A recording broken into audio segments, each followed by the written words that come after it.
अस्सलाम वालेकुम नाज़रीन। हलो त हली ॾिसूं जून जो ही आख़िरी हफ़्तो कहिड़नि सितारनि खे ॾींदो कामयाबी ऐं कहिड़नि खे जीत।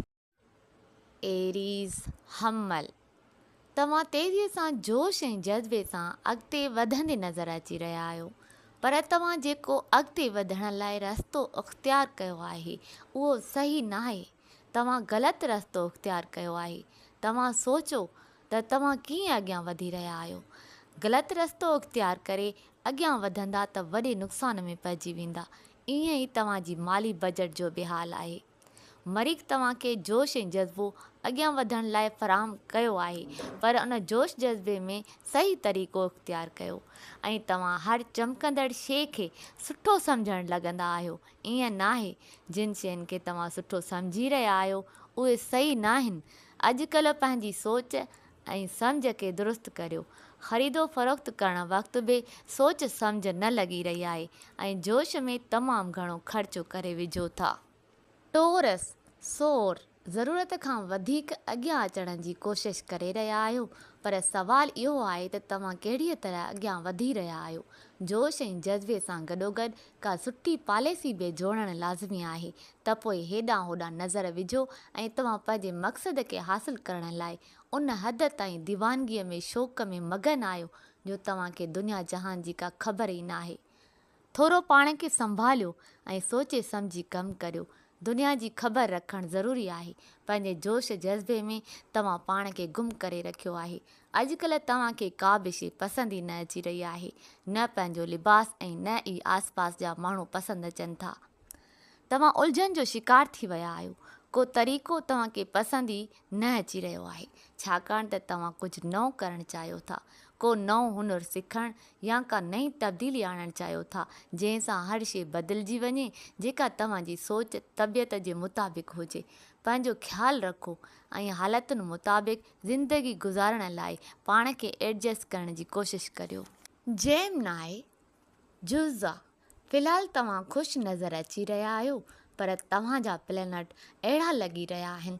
तव्हां पंहिंजे पॉलिसियुनि ते सोचो, ग़ौर करियो ऐं पंहिंजे हालतुनि ते पाण खे एडजस्ट करण जी कोशिशि करियो। तव्हां वॾियूं घणे अरसे लाइ पॉलिसियूं ऐं प्लानिंग जोड़े वेही रहिया आहियो। पंहिंजी हींअर जी हालत ते ध्यानु ॾियो ऐं उन्हनि हालतुनि खे सुठे खां सुठो बनाइण जी कोशिशि करियो। कैंसर सरतान, तव्हां सम्झी रहिया आहियो त मूं वटि हर शइ जो हल मौजूदु आहे। अल्लाह करे ईअं ई थिए, पर प्लेनेट इहो चई रहिया आहिनि थोरो सुठे तरह सां सोचो त वाक़ई हल मौजूदु आहिनि ऐं तव्हां कुझु ॾींहंनि खां बोर पिणु थी रहिया आहियो। बोर न थियणु घुरिजे। काफ़ी प्लेनेट तव्हांजे घर में आयल आहिनि, उन्हनि जे करे तव्हांजी ज़िंदगी मुतहरिक थी वेंदी। दोस्त तव्हांजे लाइ सुठा साबित थी रहिया आहिनि, तव्हांजी मदद करण लाइ तयारु आहिनि। उन्हनि खां मदद वठो ऐं तव्हां पंहिंजे ताननि ऐं तंज़ करण जी आदतुनि खां बाज़ अचो। सुठी ऐं दुरुस्त सोच रखो। कुझु माण्हुनि खे तव्हां पंहिंजे दिलि में सम्झी रहिया आहियो त उन्हनि खे मां सुठीअ तरह सम्झां थो। हींअर ईअं नाहे रहियो। उहे बदिलिजी विया आहिनि, उन्हनि जा रवैया बि बदिलिजी विया आहिनि। उन्हनि खे रवैयनि मुताबिक़ डील करे ध्यानु ॾियो। ईअं तव्हां हालतुनि मुताबिक़ समझौता करे सघंदा। लियो असद, तव्हां सही फ़ैसिला करे रहिया आहियो। 24 जून ते तव्हां पंहिंजे मक़सद मुताबिक़ सोचींदा ऐं पंहिंजी ज़िंदगीअ खे बहितर ठाहिण जी कोशिशि कंदा। 24-25 जून ते तव्हां पाण ते थोरो कंट्रोल कयो।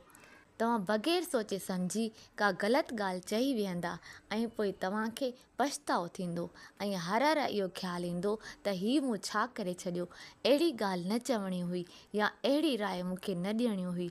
हिन हफ़्ते कुझु नओं कमु सिखणु चाहींदा। अॻियां वधण लाइ को कमु तव्हांखे अचणु घुरिजे। पंहिंजी ज़िंदगीअ में का चेंज करे रहिया आहियो। कुझु कमु सिखण लाइ जेके ख़्याल ईंदा उन्हनि खे अमली शक्ल ॾियो। तव्हांजी ज़िंदगी बहितर थी वेंदी। विर्गो सुंबला, हिन हफ़्ते तव्हांजी तमामु सुठी सम्झ ऐं सोच में इज़ाफ़ो ईंदो। पहिरियां खां ई तव्हां सुठे नमूने सोचे सम्झी फ़ैसिला कंदा आहियो। हिन हफ़्ते मज़ीद सयारा वधीक सुठी सोच ऐं सम्झ फ़राहम करे रहिया आहिनि, जंहिंसां तव्हां हर हिक खे सम्झण जे क़ाबिल थी वेंदा। ऐं ॿियो त पूरो हफ़्तो तव्हां ज़िद जी आदत में हूंदा। ॻाल्हि कुझु हूंदी, उन ते पंहिंजे ज़िद सां ॿियो कुझु हूंदा। को मदद करणु चाहींदो, पर तव्हां ज़िद में पंहिंजी ॻाल्हि ते अटियल रहंदा, मदद खे क़बूल न कंदा, थोरो पंहिंजे रवैये ते गौर कंदा। को माण्हू तव्हांजे मज़हब तरफ़ सवाल कंदो, उनखे दुरुस्त जवाबु ॾियण लाइ पाण खे तयारु रखिजो। लिब्रा मीज़ान, माली मामलनि ते तव्हां ध्यानु न ॾेई रहिया आहियो।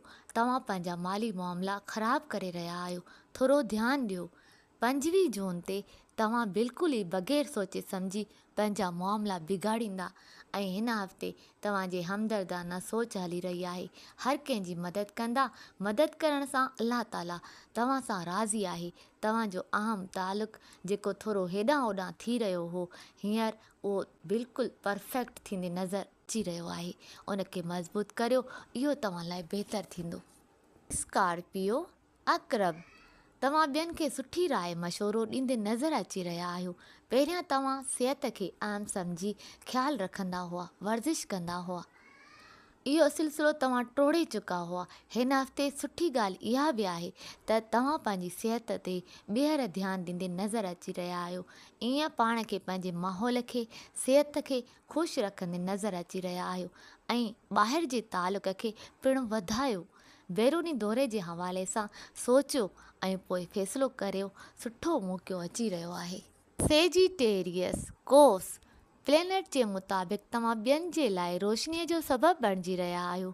तव्हां जूं तख़लीक़ी सलाहियतूं वधी रहियूं आहिनि। हिन हफ़्ते उन्हनि जो मुज़ाहिरो कंदा। जिते कमु करे रहिया आहियो, उते को माण्हू ग़लति कंदे नज़र अची रहियो आहे, जंहिंसां छिक ताण रहंदी ऐं तव्हां चिड़चिड़ा थी वेंदा। तव्हां सुठे नमूने सां हल करियो। छिकताण पंहिंजी जॻह ते सही आहे, पर उहा कम वारी जॻह आहे। थोरो ध्यानु ॾियो ऐं ध्यान सां हल कयो। ऐं ॿियो त तव्हां जा दोस्त तव्हांखे फैमिली मेंबर वांगुरु सम्झनि था, एतिरो घणो चाहे रहिया आहिनि। जेकॾहिं अॻिते वधी तव्हांजी मदद करणु चाहिनि था त उन्हनि जी मदद क़बूलु करियो ऐं जॾहिं तव्हांजो वक़्तु अचे, तव्हां पंहिंजे पेरनि ते अची वञो, पोइ तव्हां बि उन्हनि जी मदद करे छॾींदा। कैप्रिकॉर्न जद्दी, तव्हांजा मक़सद प्लान तव्हांजे अॻियां वाज़े आहिनि। 24 जून ते तव्हां पंहिंजी फैमिलीअ जे कंहिं माण्हूअ सां तल्क़ात वधीक मज़बूत कंदा।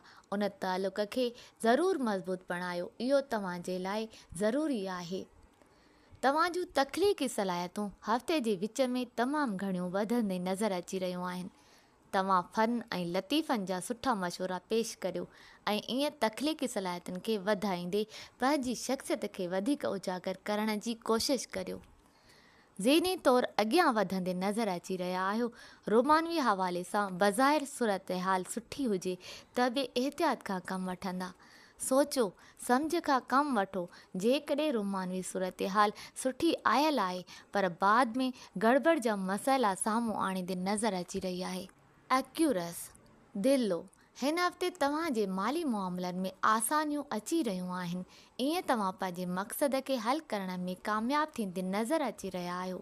25 जून ते तव्हांजे घर में या दफ़्तर में का मशीनरी या का शइ ख़राबु थींदी, जंहिंसां चिड़ वारी ऐं गुस्से वारी सूरत हाल थी वेंदी। पंहिंजी हर शइ ते नज़र रखो त का शइ ख़राबु न थिए ऐं अॻियां वधण जे लाइ सुठा सितारा आयल आहिनि। तव्हांखे कमु करणु तमामु घणो दिलि चवंदो। कम खे पूरो कंदे नज़र अची रहिया आहियो। कम खे अॻियां वधाईंदे तरक़ी ॾींदे नज़र अची रहिया आहियो। 3-4 हफ़्ता जोश ऐं जज़्बे सां कमु करण जा सितारा आयल आहिनि। पाइसिस होत, तव्हांजे माली मामलनि जे हल लाइ ज़हन में के ख़्याल अची रहिया आहिनि। उहे सही आहिनि। ज़हन में आयल सवालनि ते गौर करियो ऐं माली मामलनि खे हल करियो। तव्हांजे मसइलनि जे हल जा जवाब तव्हांखे मिली वेंदा। मामलनि जे हल जा सुठा चांस नज़र अची रहिया आहिनि। कुझु ॾींहंनि में तव्हांखे मालूम थी वेंदो त माली तौर ते जेको कुझु करे रहिया आहियो सही आहे या ग़लति, त उनखे सम्झण खां पोइ माली मामलनि खे बहितरु बणाइण जी कोशिशि कंदा ऐं 25 जून तव्हांखे पंहिंजा माली मामला सही तौर ते सम्झ में अची वेंदा। तव्हां सां गॾु जेके माण्हू आहिनि उहे तव्हांखे सम्झी न रहिया आहिनि। उन्हनि खे सम्झण में काफ़ी वक़्तु खपे। कुझु माण्हू त ॼाणी वाणी सम्झणु नथा चाहिनि। कोशिशि करियो उन्हनि खे सही हक़ीक़त वाज़े करे सम्झायो ऐं तव्हांजे खाने में 3 प्लेनेट दाख़िल थी चुका आहिनि: अतारिद, ज़हरा, सूरज। उन्हनि जे अचण सां तव्हांजो तख़लीक़ी सलाहियतुनि में इज़ाफ़ो थींदो ऐं रोमानवी मामला तमामु घणा ख़ुशगवार थींदा ऐं तव्हां पाण बि इहो महसूसु कंदा 3-4 हफ़्ता ख़ुशगवार गुज़रंदे नज़र ईंदा।